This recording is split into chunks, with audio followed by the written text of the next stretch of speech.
Hi, this is my current vlog for week 6. Um, don't know what happened to the other one. I had already recorded one and it deleted. I couldn't find it, so I'm just gonna re-record. So basically, e-government. So it was it started in 1990s, and when it started off in the 1990s, internet was when it came into play. It was more for like basic things like hours of operation, how to access government services, how to obtain information like copies of birth certificates, paying property taxes, and filing for permits and licenses. Finding information like that, what you would need in order to file something to. So it was more like just simple things. You couldn't really do as much. So before that, it was approximately like $9 per contact.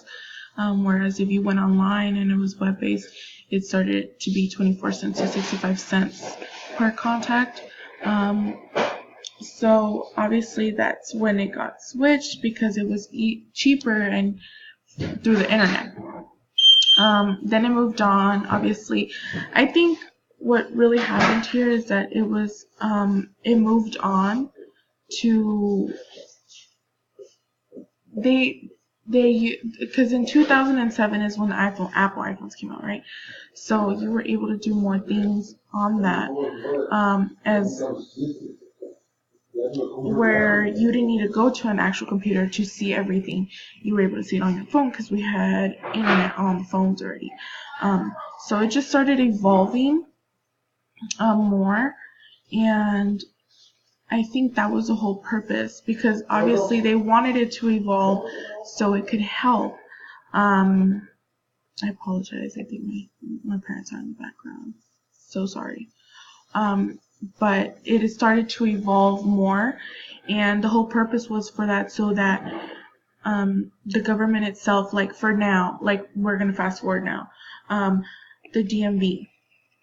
When you go on DMV, like you can renew tags, pay them online, unless it has a smog. You would have to go in person, make appointments, renew your driver's license, and then just get it mailed and pay it online.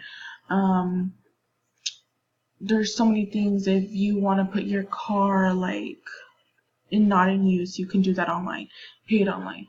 The information, like right now, the real IDs are going to come out, and it gives you all the information that you need before going into the DMV.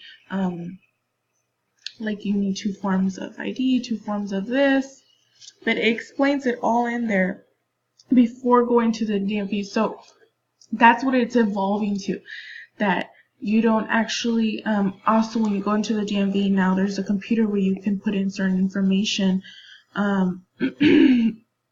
instead of going to the clerk and just making the process move a little quicker. So I think that's their main purpose, is that obviously it evolves. And like an example that I'm going to put right now is that in Walmart, you see these self-service checkouts now. So you don't necessarily need a person anymore, and in order to help you or anything like that, you just go. You need 1 cashier to monitor, for example, 12 self-checkouts, rather to needing 12 cashiers. And it's kind of sad because I know that it's less jobs, but that is the way that it's starting to evolve into needing less people and just using more technology, especially because technology can save a lot of things. So yeah, that's what I basically got from it. And there was just want to make sure I answered all the questions. And I think, so that was the response. So that's how it's eliminating certain things. So it's just using more technology and needing less, in a sense, from humans, I guess. And that's how I see it. Like smartphones and tablets, we can save so many things on it. Like I mean, losing my phone would be so dramatic to me because I have so many things on there. I have my bills, I have my calendar to what's due at each day. Just paying my bill online, going automatically on there, doing it in 5 seconds and let it be done. So I think technology is really evolving and the government is taking advantage of that. Obviously, like, so are we as a society. But that's my presentation and that's my current event vlog.